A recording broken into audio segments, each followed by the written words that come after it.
네, 안녕하세요. 신박사 인사드렸습니다. 2022년 3월 15일 신박사의 장 마감 복귀 방송 하도록 하겠습니다. 오늘 시장, 우리나라 시장이 이제 엄청 빠진 건 아닌데, 지금 중국 증시가 굉장히 좀 심각하죠. 예, 홍콩 증시, 상해 증시가 엄청나게 지금 빠졌는데, 제목에도 있듯이 홍콩 6%대, 상해 증시가 거의 5% 가까이 이제 급락을 하면서, 뭔가 좀 먹구름이 좀 몰려오는 듯한 어떤 느낌인데요. 중국이 이제 어떤 선택을 하게 되면 세계 경제가 대충격을 받을 수밖에 없는 그런 상황에 좀 놓여 있는 것 같습니다. 그걸 우려하는 이제 외국인들이 연일 중국 증시와 이제 한국 증시에까지 매도를 하는 그런 경향을 보이는 것 같고요. 그리고 이제 증시 이런 상황 속에서도 그 신정부 정책 수혜주들은 상당히 좀 주목을 받고 있고 오늘도 이제 강세였죠. 그래서 그런 쪽을 좀 정리해 보면서 전략상 어떻게 해야 될지를 한번 생각해 보는 시간 가져보는 정리해 보도록 하겠습니다.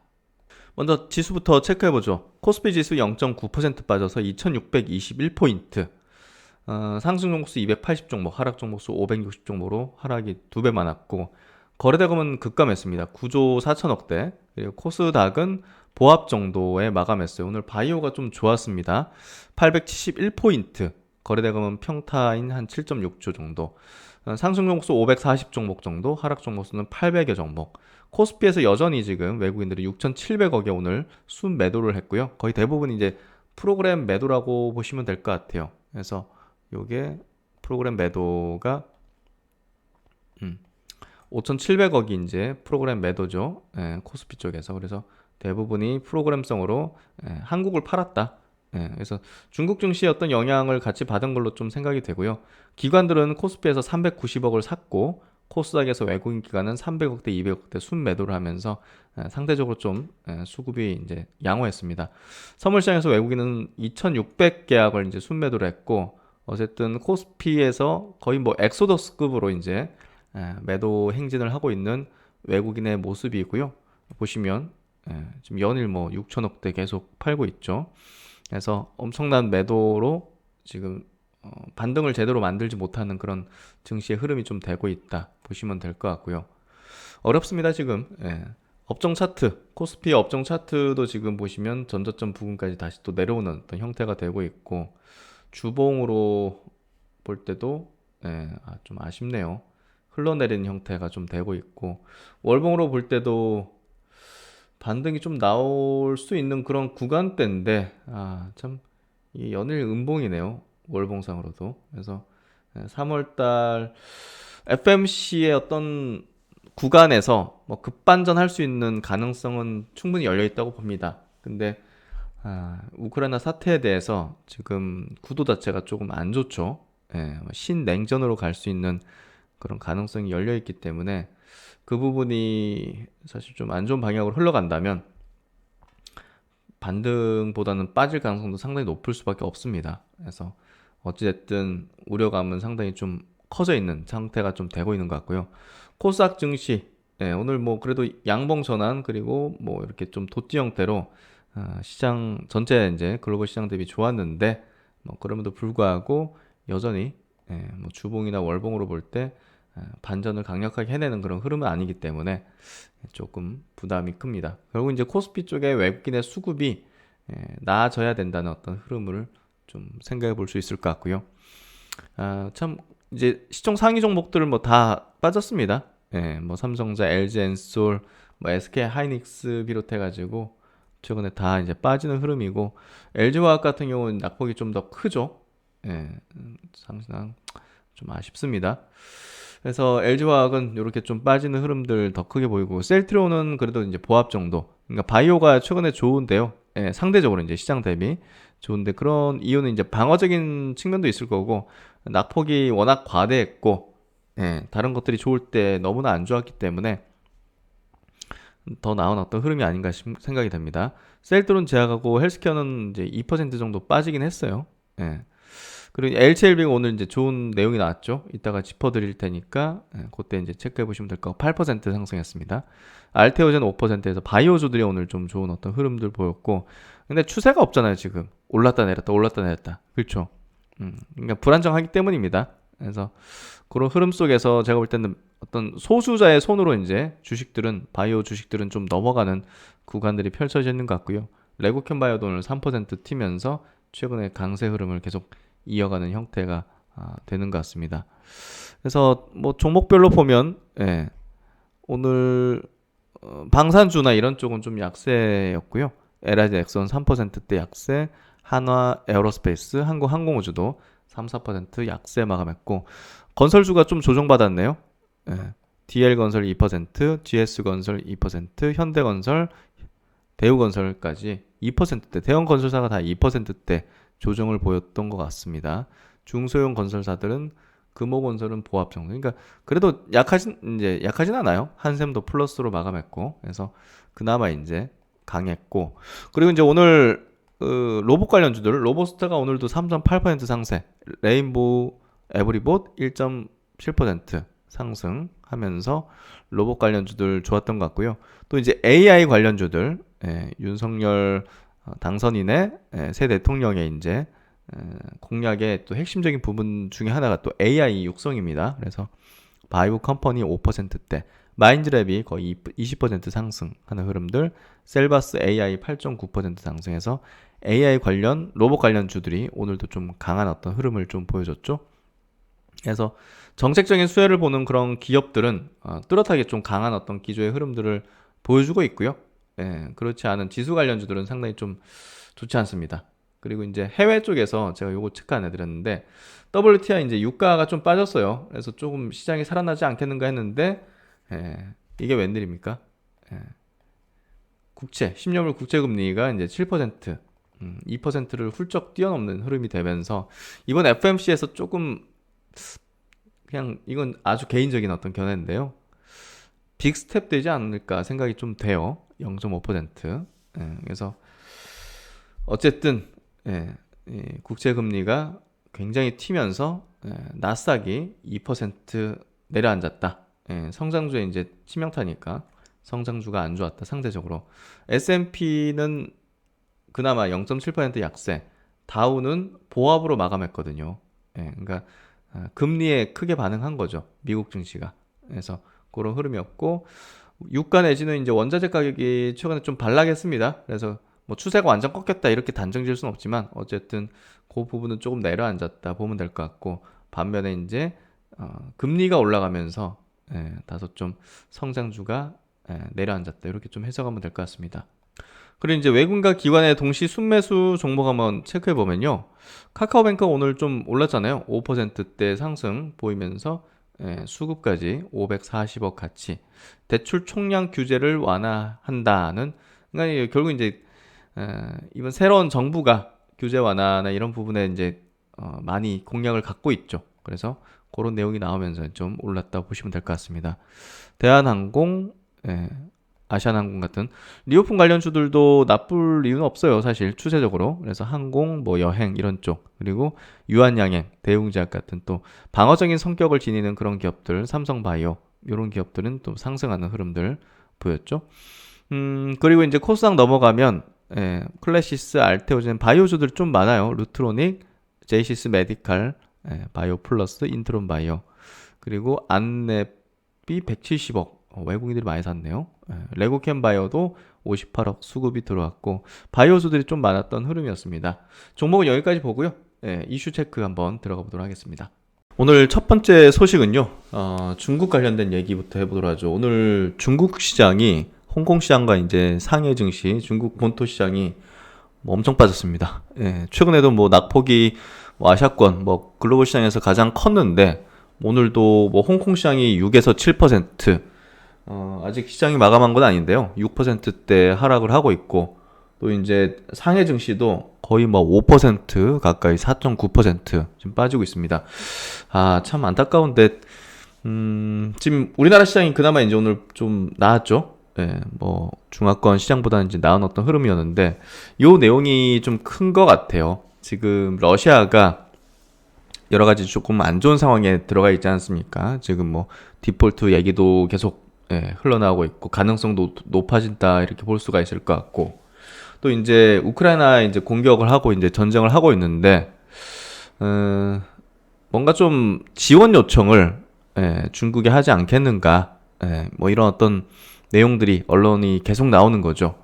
그래서 시진핑과 이제 절친이라고 하죠, 푸틴이. 그래서 가장 뭐 가까운 형제요, 뭐 이런 식으로 이제 표현하기도 했었던 걸로 기억하는데, 중국이 러시아에 무기 지원 의사를 전달했다는 뭐 그런 기사가 나왔습니다. 이렇게 되면 이제 이게 이제 진짜인지 아닌지는 이제 정확히 지금 알 수는 없지만, 이렇게 되면 이제 러시아에 대한 제재가 중국까지 확대될 가능성이 매우 높겠죠. 그렇게 되면 지금 뭐 전 세계에서 가장 비중 있는 무역의 어떤 규모를 갖고 있는 중국이 제재를 받게 된다. 이게 또 상상하기 좀 무서운 어떤 상황이 좀 발생되죠. 우리가 미중 무역 분쟁을 겪었잖아요. 분쟁인데도 그 정도의 하락을 약세의 어떤 추세를 보였던 걸 기억해 본다면, 중국에 대한 어떤 여러 가지 제재를 하게 될 경우 굉장히 좀 폭풍이 커지겠죠. 최근에 이제 미국에 상장돼 있는 중국 기업에 대한 뭐 감독 강화, 퇴출 이런 어떤 이슈들이 좀 발생되면서 중국 증시가 크게 밀렸는데, 거기에 뭐 이거 계속 기름을 붓는 내용들이 나오고 있습니다. 이렇게 되면 신냉전으로 가는 거죠. 냉전으로 진짜 가는 거죠. 그래서 일단은 뭐 기사 한번 볼게요. 예상보다 길어진 우크라이나 전쟁에 러시아가 중국의 군사적, 경제적 지원을 요청한 가운데, 일단 요청은 한 것 같아요, 러시아가. 근데 중국이 이제 응답을 했는지가 중요하겠죠. 중국이 러시아에 군사 무기 및 물품 지원 의사를 전달한 것으로 알려졌다. 이를 두고 중국과 러시아는 미국이 만들어낸 가짜 뉴스라며 강력히 부인하고 있지만, 무기 지원이 실제로 이뤄지면 세계 지정학 판도가 중국, 러시아, 그리고 미국 등 서방 진영이 대립하는 신냉전의 구도로 변할 거라는 전망이 지배적이다. 이게 무서운 거죠, 지금. 신냉전으로 확실하게 구도가 잡혀서 가게 되면 이 오랜 기간의 경제적인 부분까지도 침체의 어떤 가능성이 높아지는 거죠. 그리고 중국, 러시아는 또 이제 중국은 무역에 대한 어떤 큰 어떤 힘과 비중을 갖고 있고, 또 이제 자원도 많습니다. 히토류라든지 이런 것들도 이제 무기화할 수 있잖아요, 사실. 러시아는 뭐 당연히 우리가 알듯이 원유, 가스, 또 이제 곡물까지 상당한 비중을 차지하는 국가이기 때문에, 이런 국가와 대립하게 되면 세계 경제의 어떤 구도는 이제 흐름은 상당히 좀 좋지 않을 게 좀 뻔해 보입니다. 이렇게 되면 우크라이나가 첫 대리 충돌지가 될 수도 있다. 과거 이제 한반도가 그런 대리 충돌지가 됐었던 것을 좀 기억을 해볼 수가 있겠죠. 그래서 이제 주요 외신들은 미국 당국자들을 인용해서 중국이 러시아에 군사적, 경제적 지원을 할 의향이 있다는 신호를 보냈다고 보도했다. 또 미국이 이런 정보를 나토와 아시아 동맹국들에 전달했다고 덧붙였다는 얘기가 이렇게 나오고 있습니다. 근데 이제 당연해요. 중국이 이렇게 러시아에 대한 무기 지원 계획을 뭐 부인하는 건 당연해요. 했어도 부인하겠죠, 당연히. 왜냐면 엄청난 후폭풍을 맞이할 게 뻔하고, 그거 뭐 중국이 러시아에 지원한 거 뭐 마크 떼고 뭐 떼고 해가지고 안 들키면 되는 거 아니냐. 옛날에 이제 6.25 때도 그랬다고 하잖아요. 러시아가 이제 간접적으로 지원했다는 얘기들이 돌았잖아요. 뭐 전투기 같은 거. 그래서 결국은 이제 부인을 할 게 뻔합니다. 뭐 6.25 당시에도 러시아가 부인했죠. 북한에 지원 안 했다 뭐 이런 식으로. 그래서 러시아가 중국의 지대공 미사일 등 5가지 유형의 군사 무기를 이제 요청했고, 드론, 정보 장비, 장갑차, 보급 지원에 사용할 물류 차량 등도 목록에 포함이 됐다. 그래서 이제 미국 국무부 발표대로 중국이 실제 러시아의 군사 무기를 지원하면 갈등이 한층 심화되고 세계 지정학의 판도가 이제 바뀌는, 결국 이제 냉전 시대 중소 동맹으로 이제 회귀하는 거라고 볼 수 있기 때문에 상당한 어떤 후폭풍이 커질 것이라고 볼 수가 있을 것 같습니다. 그리고 이제 이 무기 목록, 중국의 지원 요청한 무기 목록을 보면 굉장히 충격적이라고 이제 의견을 표했는데, 러시아의 절박함을 보여준다고 합니다. 그래서 우크라이나 전쟁에 러시아군의 전력이 중국에 손을 내밀 만큼 약해졌다는 의미로 해석된다는 내용이죠. 일단 뭐 중국과 러시아는 미국의 가짜 뉴스고, 미국은 지원이 이뤄진다면 국제사회에서 고립이 될 것이다는 얘기를 하고 있습니다. 중국은 이번 전쟁 사태에 대해서 러시아 쪽에 대해서 다소 기울었지만 주권에 대한 중요성도 인정하는 등 상당히 모호한 태도를 보여왔다고 하는데요. 어쨌든 이게 진짜로 만약에 밝혀진다면 오늘 미국 홍콩 시장이 급락한 이유가 분명히 이제 이해가 되죠. 그래서 다른 기사 보면 이제 미국이 중국에 러시아 돕지 말라, 대가를 치를 것이다. 그래서 강력하게 경고한 내용들, 이런 기사들도 후속적으로 계속 나오고 있습니다. 그리고 이제 이런 기사도 있어요. 계속 이제 조선일보 쪽의 기사라서 잘 모르겠는데, 어쨌든 그 치매, 뇌질환, 푸틴의 이제 건강 이상설에 대한 확산이 좀 벌어지고 있다, 이런 얘기들이 있습니다. 조금 얼굴이 부은 느낌이 있지 않나요? 좀 그런 느낌이 있어요. 과거와 눈빛도 조금 달린 것 같고, 5년 전부터 판단 능력이 흐려져서 약물 탓, 이제 스테로이드 같은 이런 약물 탓에 분노 조절 장애 증세도 있는 것 같다 해서 이런 어떤 뭐 루머나 이런 것들은 흘러나올 수 있잖아요. 근데 최근에 이제 푸틴 대통령을 만났던 여러 이제 다른 국가 이제 수장들, 뭐 최근에는 이제 프랑스 마크롱 대통령도 좀 이상했다. 2년 전 만났을 때와는 좀 달랐다는 얘기를 하고 있어요. 그래서 뭔가 좀 최근 5년 새 푸틴의 의사결정 과정에 뚜렷한 변화가 있고, 그의 발언과 설득력과 명료성이 현저히 떨어진 것을 주변에서도 인식하고 있다고 말을 하고 있어요. 굉장히 고령이죠, 지금. 이 얼굴은 좀 동안이신 것 같은데, 나이가 71세예요.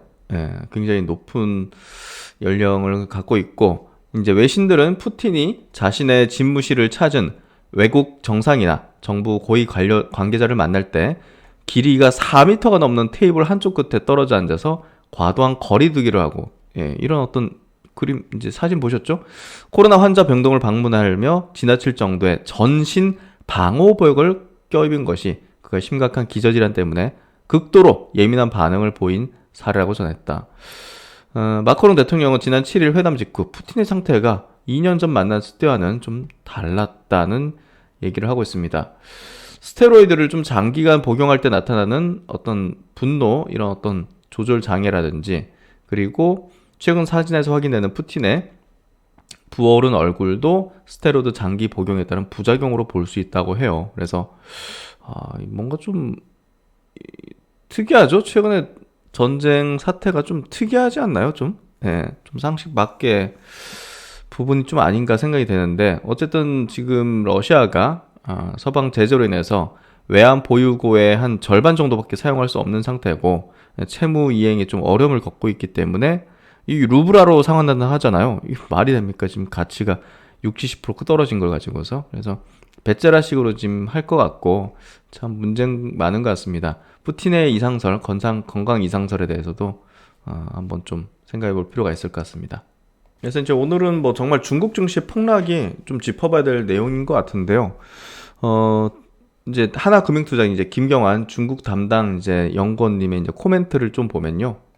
외국인 같은 경우는 이제 중국 시장에서 상해 이제 본토 증시에서 이미 100억 위안 이제 오늘 순매도 하면서 7거래일 연속 이제 매도라고 합니다. 그래서 100억 위안은 한 2조 원 가까이 된다고 보시면 될 것 같아요. 그래서 누적으로 7거래일 연속 이제 다 따져서 누적으로 보면 10.6조 정도를 지금 누적 순매도를 하고 있다고 해요. 그래서 팬데믹 이후 동일 기간 최대를 기록 중이라고 합니다. 그만큼 우리나라만 지금 외국인들이 엄청나게 매도하는 게 아니라 이제 중국 쪽에 대한 매도와 연동해서 같이 중화권 경제에 많이 이제 종속돼 있는 한국에서도 이제 매도를 하는 경향을 같이 보이는 걸로 좀 생각이 되고요.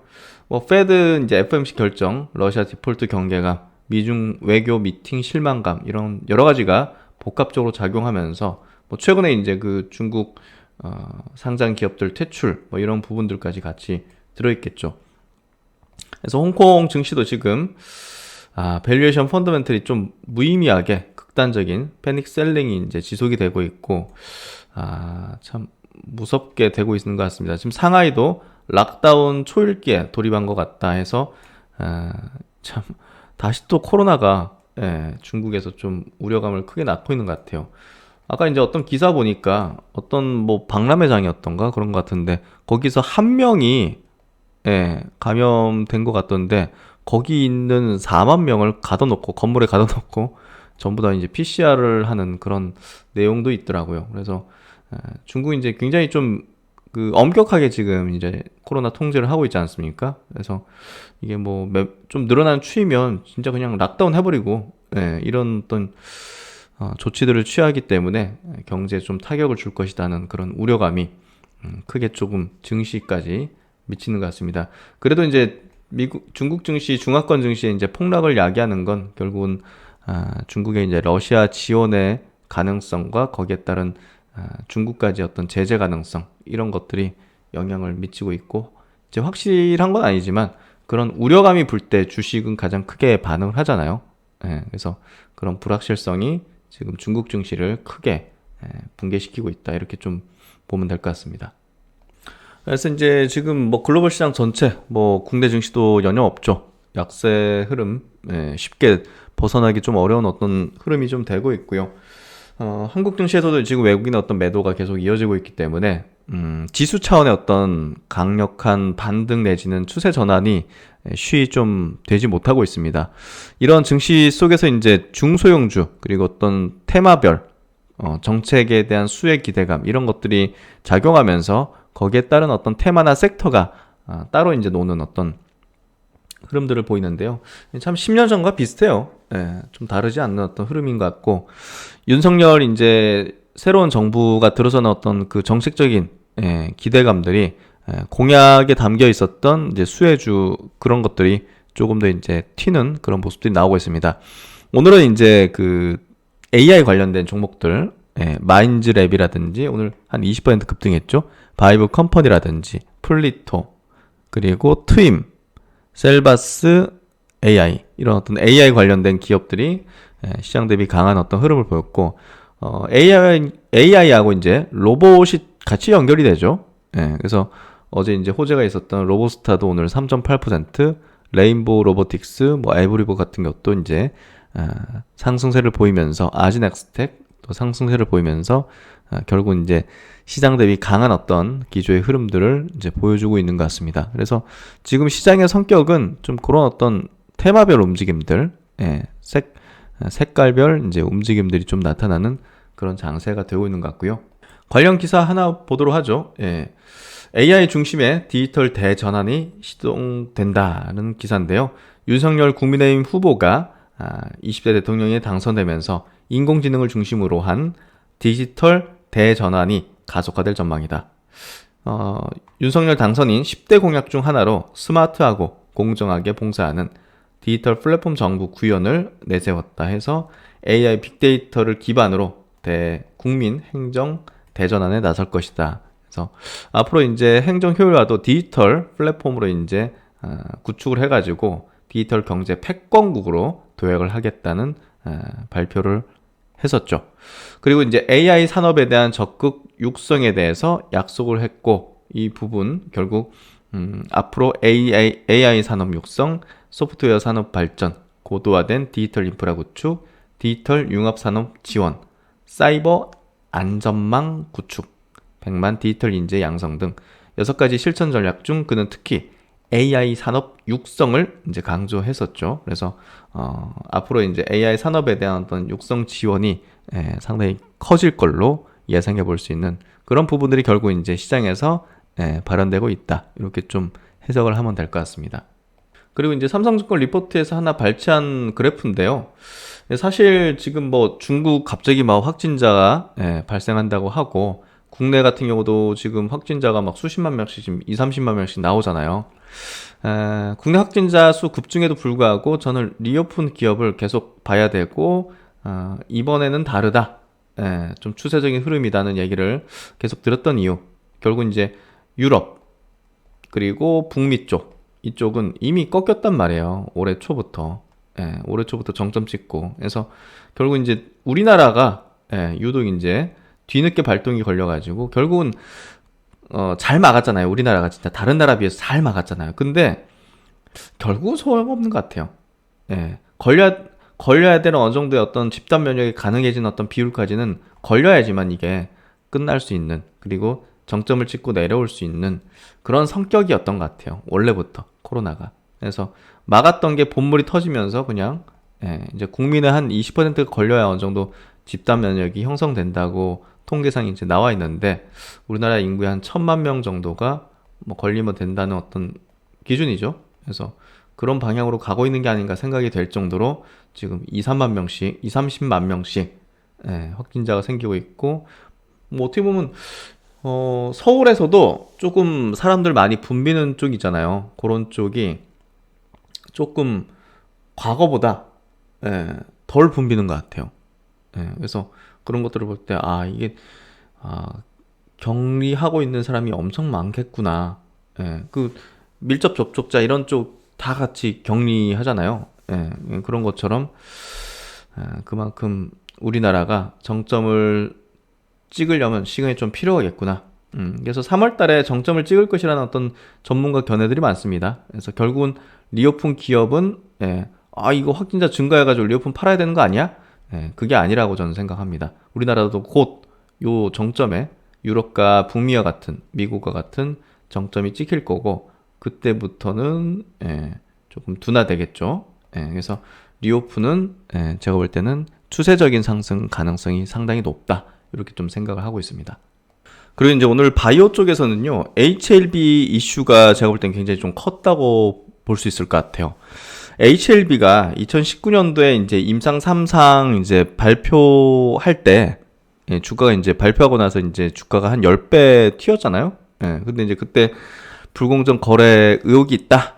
뭐 그 정보 가지고서 이제 뭐 좀 조작 뭐 이런 것들에 대한 의혹이 있었다. 뭐 그런 내용들은 좀 있었어요.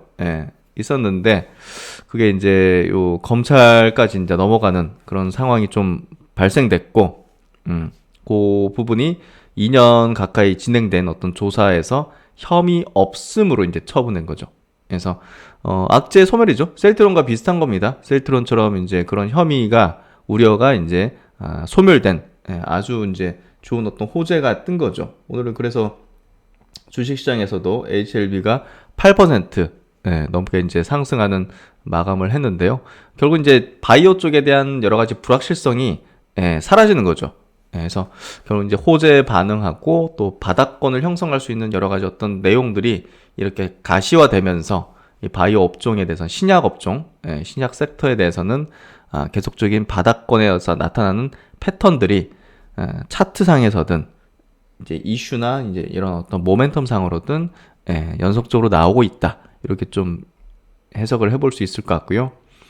H1부는 이제 그 리보세라닙의 이제 NDA 신약 승인 신청 준비에 집중을 하겠다. 이게 좀 오래 걸리는 일이에요. 그래서 여러 가지 어떤 그 전문가들을 이렇게 좀 영입해가지고 결국은 승인으로 가겠다. 사실 이제 이 리보세라닙이 중국 항서제약에 로열티를 받으면서 그쪽에서 이제 수천억씩 이제 팔리고 있거든요. 그래서 그런 것들을 따지면 어떻게 보면 좀 호응이 있는 게 어느 정도 좀 검증이 됐다고 볼 수도 있을 것 같은데, 사실 여러 가지 어떤 논란들, 그리고 FDA가 이런 거에 대해서 정말 제대로 승인을 해줄 것인지 뭐 그건 잘 모르겠네요. 어쨌든 뭐 최근에 항서제약으로부터도 이 판매에 대한 로열티를 뭐 94억 정도를 이제 수령했다고 하니까요. 지속적으로 모멘텀은 갖고 있는 그런 어떤 바이오 신약 기업이다, 이렇게 볼 수 있을 것 같습니다. 그리고 이제 어제 메지온이 급락했죠. 홈페이지에 공지한 내용, FDA 이제 의사록이 공개되면서 FDA 승인에 조금 지연되고 일정상 이제 차질이 빚어졌구나 하는 인식이, 야 이거 승인이 좀 안 되는 거 아니야? 이런 어떤 우려감까지 증폭이 되면서 20% 넘게 이제 급락을 했는데요. 오늘도 이제 보합 정도 이제 마감했는데, 사실 좀 어제 과도하게 좀 빠진 게 있어요. 그래서 임원이 주식을 취득했다. 대표이사와 이제 상무가 많지는 않습니다. 300주대하고 200주대 이렇게 좀 매수를 했는데, 어쨌든 뭐 이런 공지사항을 냈습니다. 당사의 NDA가 미국 FDA로부터 최종 승인을 받을 때까지 매도하지 않겠다. 그래서 이번에 취득해야 될 주식은 그래서 모르겠습니다. 이번에 취득하게 될 주식이 많지 않다면 뭐 크게 의미가 있을까 하는 생각도 좀 들고요. 그리고 이제 오늘 홈페이지에 올라온 내용인데 폰탄 환우회와 이제 FDA 간담회 안내해서 미국에 이제 이 폰탄 환자 그 환우회 이제 모임이 있어요. 그런 모임 이제 한 3, 4년 전에 이제 그런 내용들을 계속 이제 체크했었는데 어쨌든 그런 쪽하고 FDA와 간담회를 한다 해서 이 환우들이 이 약을 쓰면서 참 좋았다. 운동 능력이 좋아졌다. 이런 어떤 경험담들을 이야기하면서 이 약이 데이터로서 보여주지 못하는 이 실질적으로 삶의 질을 향상할 수 있는 이제 숨이 빨리 차니까 뭐 수영 같은 거나 이제 막 그 축구나 이런 거 못 할 거 아니에요. 근데 이 약을 통해서 그런 것들을 할 수 있고 이 전체적인 삶의 질이 향상했다. 그래서 그런 것들이 이런 새로운 치료제가 필요하다. 이런 것들을 얘기하는 그런 어떤 미팅 자리, 거기에 이제 FDA 이제 관련자들도 참석을 해서 이제 들어보는 거죠. 그래서 그런 부분들을 한다.